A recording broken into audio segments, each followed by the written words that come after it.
ahí es la voluntad de Dios, ¿verdad? Quería vivir, quería nacer y nació. Clara y Concha estaban muy maltrechas, muy delicadas. La niña se debatía entre la vida y la muerte. Y el 10 de diciembre, 2 días después de haber nacido, por temor a que muriera, la bautiza. La niña no da muestras de lograrse y Clara, muy enferma, no podía criarla. Entonces el doctor le recomienda que fuera al campo, a las haciendas de la familia. Tenían haciendas ahí en San Luis Potosí, ¿verdad? Y pues consigue una nodrizas primero en San Luis Potosí para que amamantaran a Conchita. Y gracias a una nodriza ahí en la hacienda, Conchita sale adelante y sobrevive, aunque el hijo de esta nodriza muere. Y eso Conchita lo va a llevar muy en el alma, ¿verdad? El acto heroico de esta mujer que pudo ofrecer a su hijo para que ella tuviera vida. Vemos ahora con todas estas cosas que vivimos, ¿verdad? Del aborto y estas situaciones, pues bueno, si hubieran abortado a Conchita no tendríamos esta beata, esta futura santa, este modelo, ¿verdad?, de mujer y de madre en nuestra iglesia. Como una buena madre, la madre Conchita puso especial cuidado en formar el carácter de Conchita. Le enseñó a orar, a asistir a las necesidades de los más pobres y de los enfermos. Conchita cuenta cómo su mamá la llevaba a los hospitales para asistir a los agonizantes. Desde muy niña estuvo en contacto con el dolor y el sufrimiento. Entonces, bueno, cosa no muy usual, pues la mamá en su apostolado llevaba a Conchita que la acompañaba. Y aquí, muy bonito, contrariamente a lo que pasa a muchos, en lugar de acostumbrarse a ver al dolor, que a veces lo que sucede, ¿verdad?, nos acostumbramos, es el problema que tenemos hoy como sociedad y como mundo, ¿verdad? Tantas noticias que nos llegan, pues que ya la guerra es algo como cotidiano en nuestras vidas, ¿verdad? El que haya dolor y sufrimiento, el que haya violencia, pues va penetrando en nuestras vidas y a veces muchas personas se acostumbran a ello, se anestesian. Pero no, al contrario, Conchita, ¿verdad?, crece en su sensibilidad y esa sensibilidad le hizo profundizar en el misterio del sufrimiento humano. Algo también muy bonito de la vida de Conchita en cuanto a su madre, que dice: en las rodillas de mi madre aprendí que María también lo era, que María era mi madre. Ella me enseñó, mi mamá, ¿va?, a invocarla y amarla con todo el corazón. Muy temprano sembró en mi alma la semilla de su devoción. Conchita cuenta, sigue contando, dice: crecí como la hierba en el campo, al natural. Su vida, su infancia fue muy normal, como todos los niños y niñas. Transcurre su infancia jugando con sus hermanos en medio de la naturaleza. Iban de vacaciones a la hacienda de Jesús María, donde hoy está el santuario del Apostolado de la Cruz, ¿verdad? Y ahí pasaban, ¿verdad?, largo tiempo. Su madre le enseñó a hacer pan, dulces, a ordeñar las vacas, a llevar la casa. Y algo muy interesante, ¿no?, cuando era muy niña aprendió a leer con unas viejitas de apellido Santillana. Iban estas viejitas a casa de Conchita y le enseñaron a leer. Luego un tiempo estuvo con las Hermanas de la Caridad y por la persecución religiosa de México en ese tiempo, pues bueno, continuó sus estudios en su casa. Y es algo muy interesante, muy importante. Conchita nunca fue a la escuela, ¿no? Estuvo en su casa y leía. Dice: iba a casa de mi tío que era sacerdote, ¿no?, el padre Arias, y ahí leía el Año Cristiano, que le gustaba muchísimo, ¿no? Y entonces, bien, ahí pues conoció la vida de los santos y no fue a la secundaria, a la preparatoria, ¿eh? Nada más, bueno, aprendió, como decía, a leer y a escribir. Cuando nosotros vemos sus escritos, pues nos preguntamos, ¿va?, si no fue a la escuela, ¿de dónde sacó Conchita todas estas cosas? Yo cuando empecé a conocer la vida de Conchita, que me decían que Jesús le hablaba, ¿eh?, y uno dice: pues ¿cómo va a ser posible que Jesús le hable, va? Suena muy bonito, pero dice: no, pues eso pues es algo extraordinario. Y sin embargo, cuando uno lee sus escritos, pues dice: ¿y de dónde habrá sacado esto Conchita? Si Conchita hubiera vivido en esta época, Dios sabe cómo hace las cosas, y hubiéramos dicho: ¿de dónde sacó Conchita todo esto? Pues lo bajó de internet, ¿va? Entonces, sí, de San Wikipedia, ¿va? Sin embargo, pues no, pues ¿de dónde lo sacó? ¿O es inspiración? Igual cuando Jesús llega a Nazaret, ¿se acuerdan de la sinagoga? Que dice: ¿y de dónde sacó todas estas cosas? Si siempre ha estado entre nosotros. Bien, y entonces esa fue su infancia. Decíamos, ¿verdad? Conchita deseaba ser religiosa para ser santa. Su mayor deseo era de ser santa. Pero a causa de la persecución religiosa de esa época, habían sido expulsadas las comunidades religiosas de San Luis. No había religiosas, pensaba que era algo del pasado. Dice, qué bonito, qué lindo, lástima que ya no hay religiosas, ¿verdad? Y entonces, ¿verdad?, intuye que su camino era el matrimonio. Así, a los 13 años, su primer baile, y ahí conoce al que será el único novio y más tarde su esposo, aunque dice ella, tuve muchos pretendientes porque no era nada fea la Conchita, ¿eh? Era muy guapa, ¿eh? Se llama Francisco Armida. Su noviazgo dura 9 años, 9 años de novios, ¿eh? Un amor puro y fiel, y en el centro, dice ella, está Jesús. Dice, el amor a Pancho jamás fue un obstáculo para entregar su vida. Dice Conchita, ¿eh? A mí nunca me inquietó el noviazgo en el sentido de que me impidiera ser menos de Dios. Se me hacía tan fácil conjugar las dos cosas, ¿verdad? Mi relación con Pancho y mi relación con Dios, ¿eh? Al acostarme, cuando ya estaba sola, pensaba en Pancho. Y después, en la Eucaristía, que era mi delicia, dice Conchita. Todos los días iba a comulgar y después a verlo pasar. El recuerdo de Pancho no me impedía mis oraciones. Esa fue Conchita, ¿eh? Su vida. Una muchacha normal que se casó, ¿eh? Una buena madre de familia, pero ella empezó a descubrir e intuir que tiene una misión muy importante. A pesar del amor de Pancho, de sus hijos, de las labores domésticas, sociales, de toda la actividad que tenía, Conchita siente un vacío que crece cada día más y más y que nada puede colmar. Después de casada, vino con más fuerza Jesús a mí, con gracias clarísimas del Espíritu Santo. Había ese hueco interior, ¿verdad?, que necesitaba ser llenado. Y así, en 1889, casada, casi 5 años de casada, madre de familia, tenía 3 hijos, ama de casa, hace sus primeros ejercicios espirituales. En San Luis ya habían llegado el tiempo de Porfirio Díaz, ¿verdad? Habían llegado las comunidades religiosas de nuevo a San Luis Potosí, hace sus ejercicios con el padre Plancarte y son ejercicios de entrada por salida. Bueno, eran ejercicios de fin de semana, pero ella, como tenía hijos, tenía la casa y tenía un marido celoso, como dice ella, ¿verdad?, pues no podía quedarse, entonces de entrada por salida.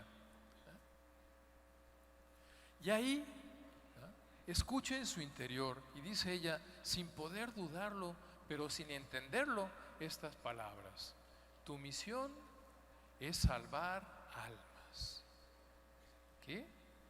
Tu misión es salvar almas. Recuerdo un poquito, ¿eh?, el pasaje de la anunciación de la Virgen María. ¿Se acuerdan? El ángel le dice a María, no temas, porque has hallado gracia delante de Dios. Vas a concebir en el seno y vas a dar a luz un hijo a quien pondrás por nombre Jesús. Y María, toda asustada, ¿eh?, ¿qué es lo que dijo? ¿Y cómo será esto? ¿Cómo yo, va? Esta mujer, soy sencilla, de un pueblito de Nazaret, ¿cómo que yo, va, voy a realizar? ¿Cómo que el Señor me ha elegido? Pues Conchita también, va, le pasa lo mismo. Dice, yo no entendí cómo podía hacer esto. Me pareció tan raro y tan imposible. Yo, madre de familia, ¿eh?, pues con todo lo que tengo que hacer, yo salvar almas, si no soy religiosa, si no soy padrecito, como decíamos, ¿eh? Y dice, pensé que esto sería que me sacrificara en favor de mi marido, de mis hijos, de mis criados, ¿eh? Hice mis propósitos muy prácticos y llenos de fervor, redoblando mis deseos de amar sin medida al que es amor. Seguir amando, seguir creciendo en ese amor a Jesús, ¿eh? Pronto comprende Conchita que nació para los demás, para entregarse, ¿sí?, a su esposo, a sus hijos, a los pobres, a los necesitados, a los sacerdotes, a todos los que se acerquen a ella, ¿eh? Y ahí, bueno, después de los ejercicios, consigue un director espiritual, el padre Mir, jesuita, que la va ayudando a, pues, a discernir y a entender todo esto que ella va viviendo.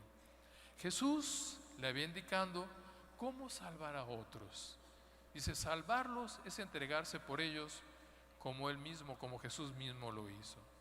Y así Jesús le descubre a Conchita 2 cosas muy importantes. Primero, ¿eh?, que la cruz es el medio por el cual Él quiso salvar al mundo. Segundo, que el sufrimiento asumido con amor es fuente de salvación. Y te vamos a hablar un poco más de esto, como la cruz es el medio por el cual Jesús quiso salvar al mundo, o Dios, y como el sufrimiento asumido por amor es fuente de salvación. Bien, Conchita, como decíamos, siente ese vacío y ella desea ser más y más de Jesús, y sin saber cómo desea ponerse en su carne el sello de su dueño, de Jesús, como ve que en las haciendas hacen con los animales. Decía pues que en las vacaciones iba a la hacienda, y ella cuenta una tarde paseándose por la hacienda, ve pues ahí en los corrales que había pues mucho barullo, estaban ahí los vaqueros, salía humo y todo, y llega y estaban marcándolos con fuego, y dice: ¿qué están haciendo? Están marcando a los animales. ¿Y eso qué es? Pues es ponerles un signo, un sello, que los identifica a los animales como propiedad de su dueño, y eso es para toda la vida. Esa marca no se quita.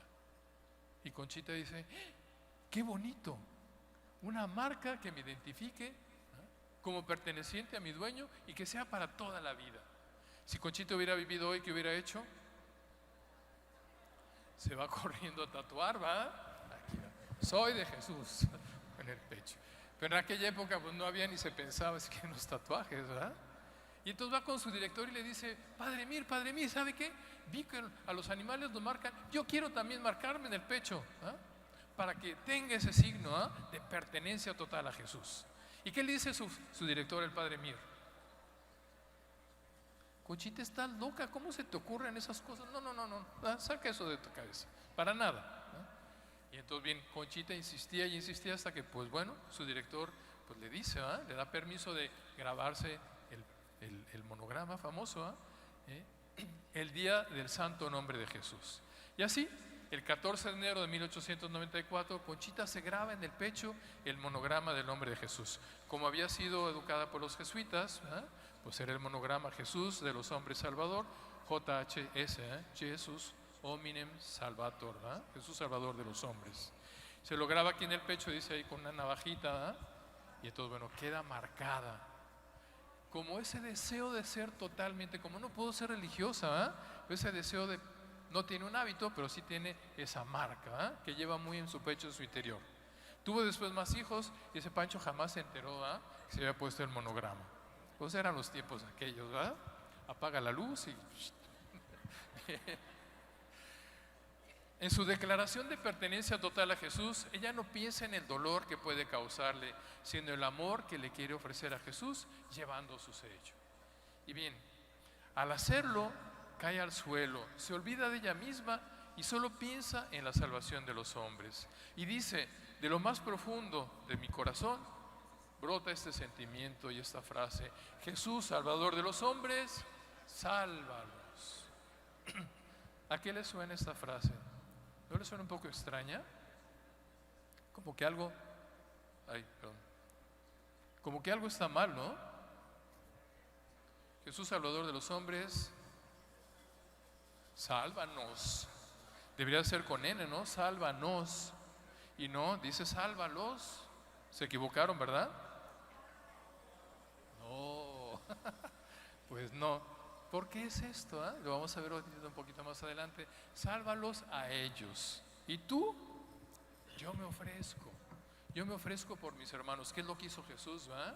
Se ofreció: Padre, perdónalos porque no saben lo que hacen, pero sálvalos a ellos. Jesús, Dios, y podemos experimentar en nuestra vida, nunca se deja ganar en generosidad. Cuando nosotros damos algo que Él nos pide, Él se derrama en gracias por nosotros. Y así pasó con Conchita. Solo pasaron unos días después del monograma, cuando una mañana, estando haciendo mi oración, dice ella, en la iglesia de la Compañía de Jesús, ahí en San Luis Potosí, dice: repentinamente vi, no sé cómo, una paloma en medio de un gran fuego como de rayos de luz, pero de una luz casi blanca, clarísima y brillante. Estamos hablando de finales del siglo XIX, que eran los foquitos incandescentes, los que ya tenemos varios años, pues eran los focos estos, ahora ya hay luces blancas, que deslumbran y todo, pero aquí en aquella época no.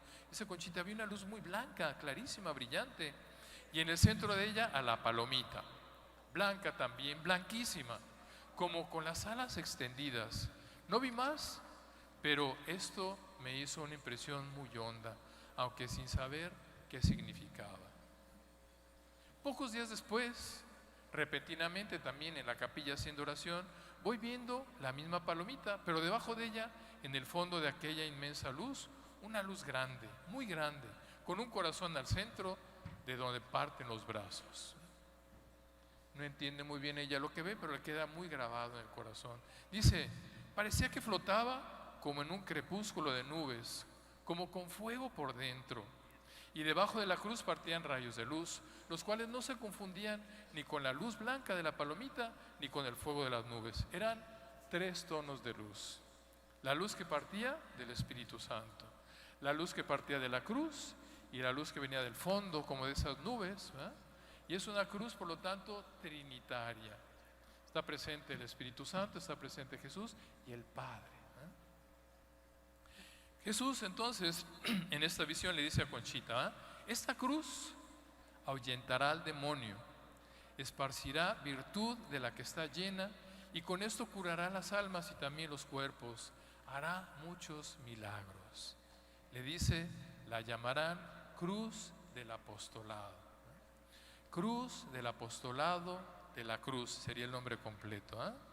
Tenemos que ser cada uno de nosotros apóstoles de la cruz, porque es lo que Jesús nos pide. El que quiera seguirme, que tome su cruz. Y en la cruz es el camino. Yo soy el camino, la verdad y la vida, es el camino de la salvación. Entonces, cruz del apostolado de la cruz. Y esta cruz presenta cosas interesantes. Ya no es el cuerpo de Jesús que ha muerto, como lo tenemos, sino que es una cruz que se presenta cobijada por el Espíritu Santo. Le dice Jesús a Conchita también, si el Espíritu Santo no prepara el terreno, jamás va a arraigar la cruz. Si no hay amor, que es el Espíritu Santo, nunca vamos a poder llevar la cruz. La cruz se lleva por amor o la tiramos por ahí, a primera de cuentas. Segundo, dice, con el corazón de Jesús ardiente en el centro, un corazón rodeado de fuego, un corazón palpitante, así lo ve Conchita y lo describe, sostenida por el amor del Padre. Las nubes están ahí, como decía, esa cruz trinitaria.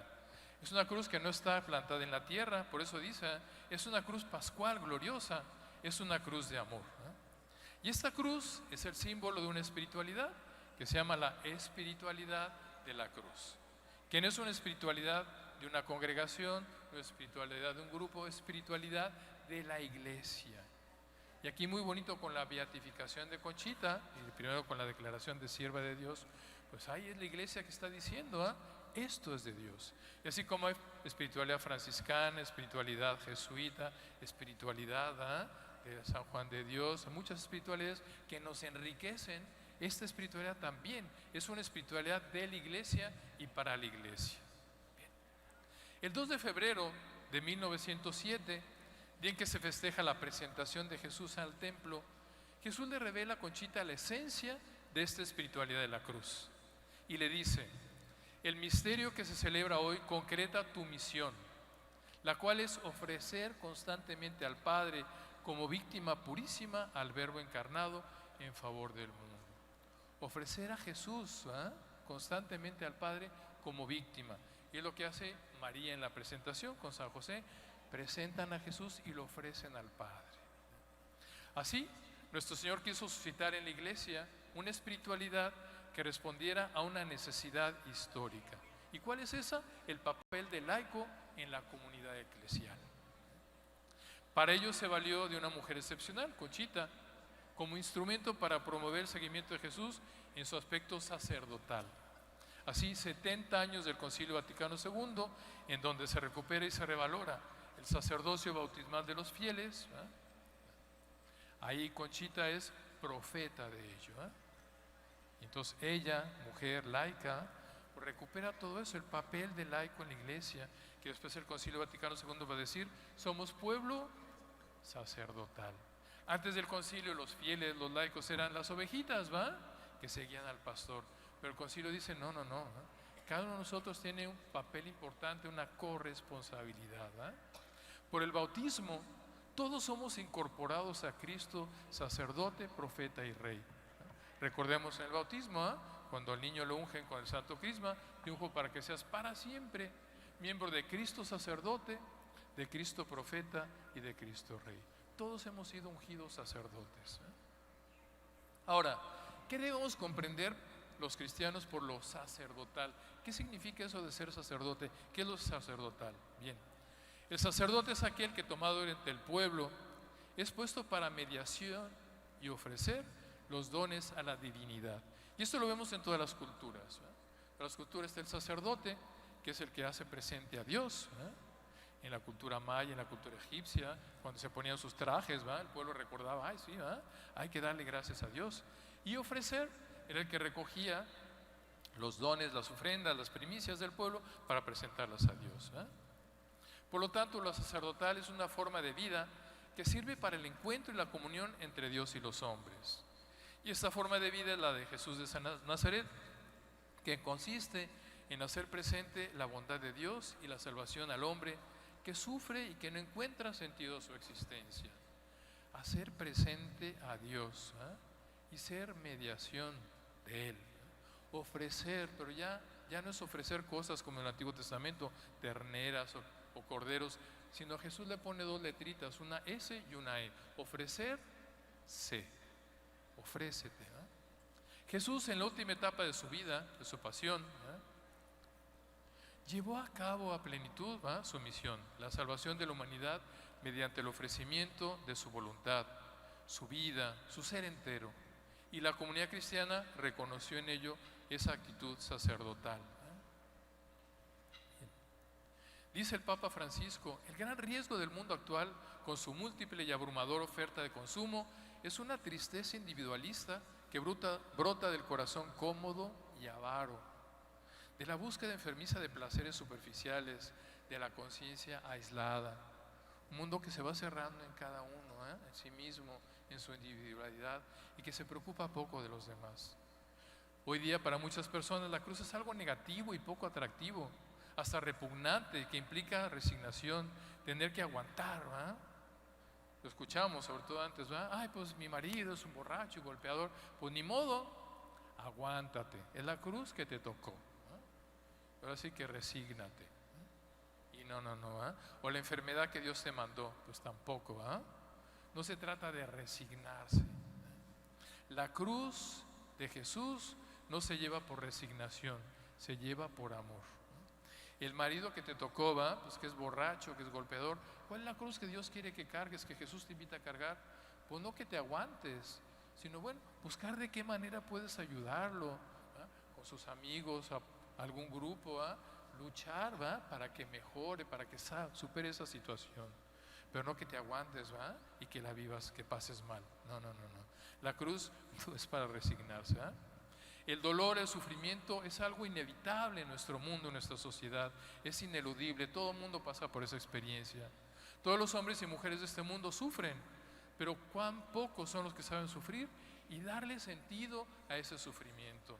Y es lo que a Jesús quiere que hagamos, que podamos darle sentido. El santo cura de Ars decía, se quiera o no, hay que sufrir. Hay quienes sufren como el buen ladrón y otros como el mal ladrón. Los dos sufrían paralelamente, igual, estaban en la cruz, a los dos lados de Jesús. Pero uno supo volver sus sufrimientos meritorios y el otro expiró en la desesperación más horrible. ¿Qué diferencia entre el sufrimiento de uno, que le alcanzó el cielo, y el sufrimiento del otro, que le hizo morir en la desesperación y en el abandono? Y decía el cura de Ars, continúa diciendo, hay dos maneras de sufrir: sufrir amando y sufrir sin amar. Los santos sufrían todo con paciencia, alegría y perseverancia. ¿Por qué? Porque amaban. Si amáramos a Dios, dice él, estaríamos felices de poder sufrir por el amor de quien ha querido sufrir por nosotros. Si hay amor, como decía Jesús a Conchita, si el Espíritu Santo prepara el terreno, entonces podremos cargar con nuestras cruces. Y dice él, en el camino de la cruz solo cuesta el primer paso.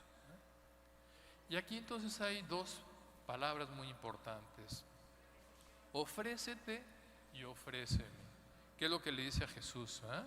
Ese darse, a los demás, a Dios y a los hermanos. Dice Conchita en su diario: sí, mi Jesús adorado, ahora veo que para cumplir mi misión de salvar almas, solo teniéndote a ti, ofreciéndote a ti, lo conseguiría. Entonces, bueno, ¿cuál es la misión de salvar almas? ¿Cómo lo voy a realizar, que Conchita no sabía?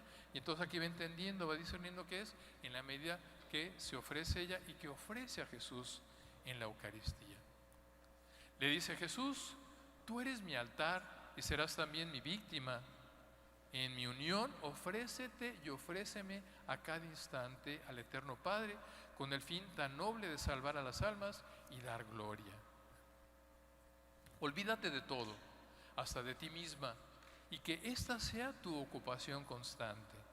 Tienes una misión sublime, la misión del sacerdote, y mira a mi bondad y agradécela, que sin saberlo te he dado lo que tanto has anhelado, a fin más el poder ser sacerdote, no teniéndome en tus manos, pero sí en tu corazón y sin apartarme jamás. Es algo muy interesante, muy bonito, como aquí, ¿verdad? Pues Conchita, que quería ser sacerdote, pero pues no podía hacerlo porque era mujer, ¿verdad? Entonces era como su gran pena. Se quejaba con Jesús: Jesús, ¿por qué no me hiciste hombre? Porque yo quería ser sacerdote, ¿verdad? Y aquí le dice Conchita: aquí está lo que tanto deseabas, ser sacerdote, ¿verdad? Ser sacerdote, que es ofrecer, ¿verdad?, a Jesús, ¿verdad?, hacer presente a Jesús en la comunidad. Hazlo, no con tus manos, pero sí en tu corazón, ¿verdad?, sin apartarte jamás de ello, ¿verdad? Y cumple con este fin grandioso, ¿verdad?, para que, como ves, no solo es para ti, sino es universal, es de todos los fieles cristianos. Y le dice Jesús, ahí está en la cuenta conciencia, que son las dos letritas, la CC del final. CC cuenta conciencia, tomo 40, que escribió 66 tomos, Conchita, ¿eh?, que le dijo su director espiritual que escribiera, y ahí todo lo que Jesús le fue comunicando. Esta persona que jamás fue a la escuela, 66 tomos de alta teología. Y le dice: este es el fin, la esencia de las obras de la cruz, un conjunto de almas unidas a la gran víctima, Cristo, es decir, transformarse en sacerdotes en unión del sacerdote eterno, ofreciendo al cielo por la iglesia y los sacerdotes sus propios cuerpos mortificados, formando un solo cuerpo con el de Cristo, como miembros que son del que es la cabeza, Cristo Jesús, su Redentor. Ofrécete en unión a la gran víctima. Y ahí vemos un texto en la carta a los Romanos: le ruego que ofrezcan sus cuerpos como hostia viva, santa y grata a Dios. Este debe de ser su culto auténtico. Ya lo decía San Pablo, en esa carta a los Romanos, ofrezcan sus cuerpos como hostia viva, como Eucaristía ambulante, pan que se parte y que se da y que se entrega, agradable a Dios. Ese es el verdadero culto auténtico. Bien, la palabra cruz y la expresión de unirnos a Cristo como sacerdote y como víctima no significa que esta espiritualidad se trata ante todo de sufrir y de ofrecer al Padre nuestros sufrimientos en unión con Jesús. No es que pues ahora tenemos que sufrir, carga tu cruz y pues bueno, pues ni modo, el dolor que tengo que aguantar y todo. No, se trata de tener al Padre un amor tan grande y una obediencia tan incondicional como la que nos mostró Jesús al aceptar su crucifixión, en toda circunstancia, dolorosa o placentera. Y aquí, bueno, preguntaros, ¿qué significa sacrificio? Para ustedes, ¿qué es sacrificio?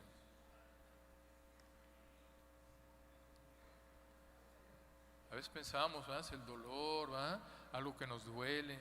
Y a ver, yo les digo, ¿ustedes les gusta cocinar? Y están en su casa haciendo la comidita en la mañana, están felices y dicen: Señor, te ofrezco esta comida, este arrocito que estoy preparando para que a mi familia le agrade y estén contentos todos, ¿será sacrificio? Y todo el mundo dice: no, porque me gusta. Y yo les digo: pues sí, esto es sacrificio. Porque, ¿qué significa sacrificio? Sacrificio viene de dos palabras: sacrum, sagrado, y facere, hacer. Sacrificio es hacer sagrado. Cuando yo le ofrezco a Dios, y entonces, bueno, estoy haciendo sagrado. Por eso dice aquí, en esta parte, al final dice: en toda circunstancia, dolorosa o placentera.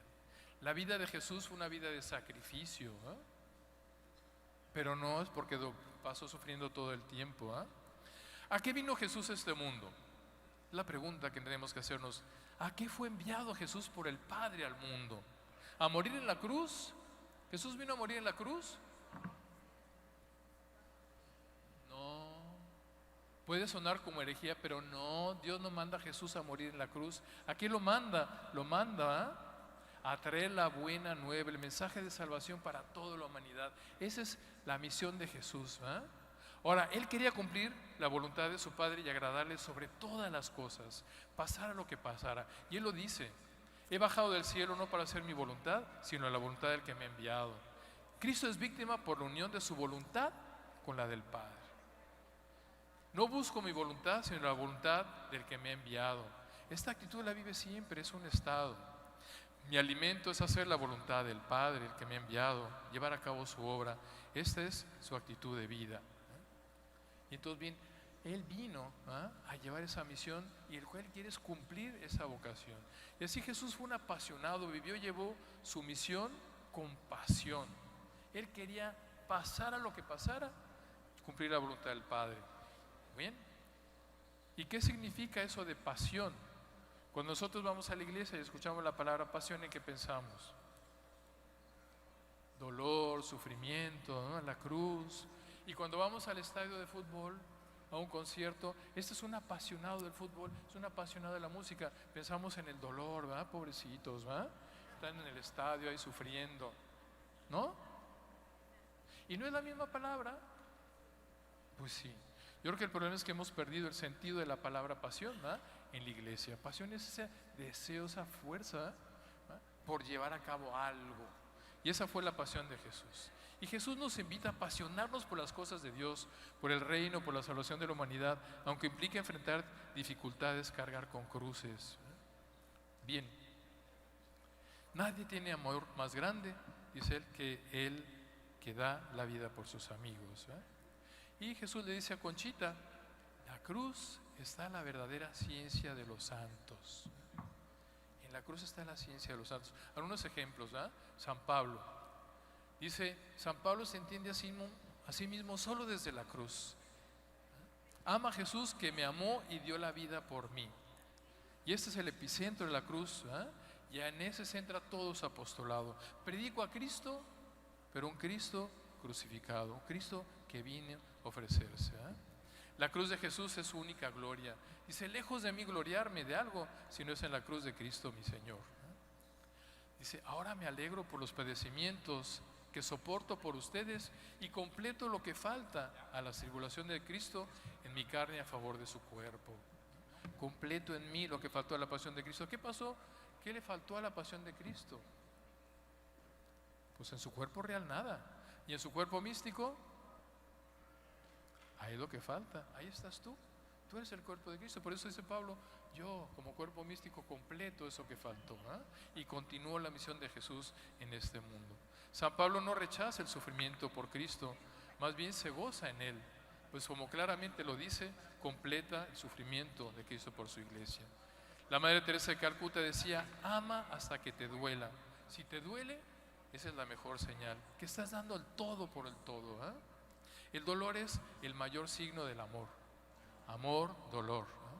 Solo así podemos comprender por qué los santos han llegado a hablar de la cruz, del dolor, del martirio como gozo, porque han aprendido lo que es el amor. El dolor humano debe ser transfigurado por el amor. En ese momento se convierte en una fuerza dinámica constructora del nuevo universo. La cruz transfigurada por el amor es una cruz iluminada por la esperanza, que es certeza de plena liberación. Cruz que conduce a la gloria de la resurrección. Ya la cruz no es muerte, la cruz no es sufrimiento, dolor. La cruz es camino, es vida, es liberación que conduce a la resurrección. Monseñor Martínez, último director espiritual de Conchita, en una carta le dice, usted es más víctima por lo que quiere y está dispuesta a sufrir que por lo que de hecho sufre. Monseñor Martínez ha comprendido perfectamente que es lo principal en esta actitud victimal. Esta actitud de abandono, de disponibilidad, de pertenencia, de comunión, eso es lo esencial de la víctima. El sufrir de hecho es consecuencia, pero no lo principal. Y lo que hace Jesús, yo vine a cumplir la voluntad de mi Padre, que tengo que morir en la cruz, no me importa.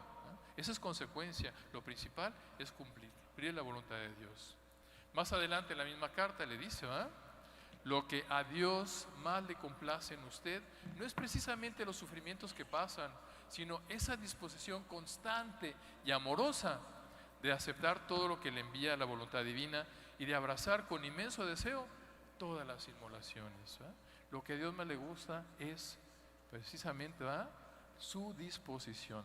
Como María, lo que más le complace a Dios no son los sufrimientos que pasan. Dios no puede complacerse en los sufrimientos, no está loco, no es, ¿verdad?, sádico.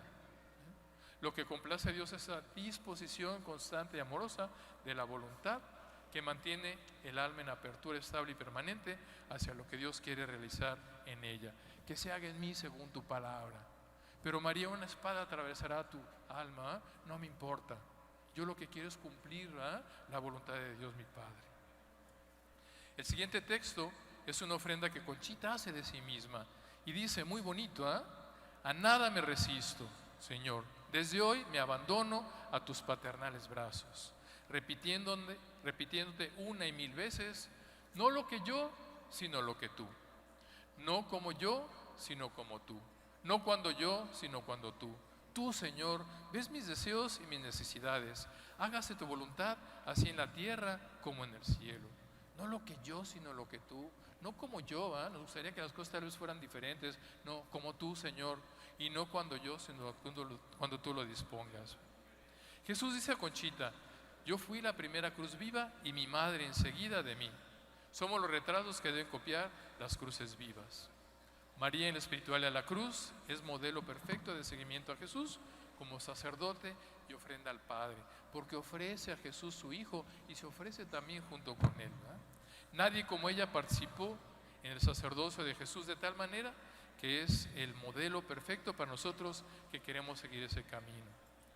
Y aquí en la espiritualidad de la cruz hay una oración muy bonita que se llama el ofrecimiento del Verbo encarnado. Vamos a hacerla todos en el corazón, ¿eh? Vamos a decir, ¿va?, ofrecernos y ofrecer a Jesús. Y también muy bonito por las manos de María. Dice, Padre Santo, por las manos de María, te ofrecemos como víctima al Verbo encarnado, en quien tienes todas tus complacencias. Impulsados por la caridad que el Espíritu Santo ha derramado en nuestros corazones, nos ofrecemos constantemente en su unión como hostias vivas, y nos sacrificaremos por tu amor en las ocasiones que se nos presenten, implorando gracias para el mundo y la Iglesia, especialmente para los sacerdotes. Bien, pues el mensaje de Conchita es un llamamiento a vivir la cruz de Jesús, cruz transfigurada por el Espíritu Santo, cruz que es la gloria perfecta del Padre, y vivirla con y para el amor. Es amor que salva. Pues ahí está nuestra tarea como laicos, ahí donde Dios nos ha puesto a vivir esta espiritualidad. Pues mis hermanas, mis hermanos, hay que echarle ganas. Muchas gracias.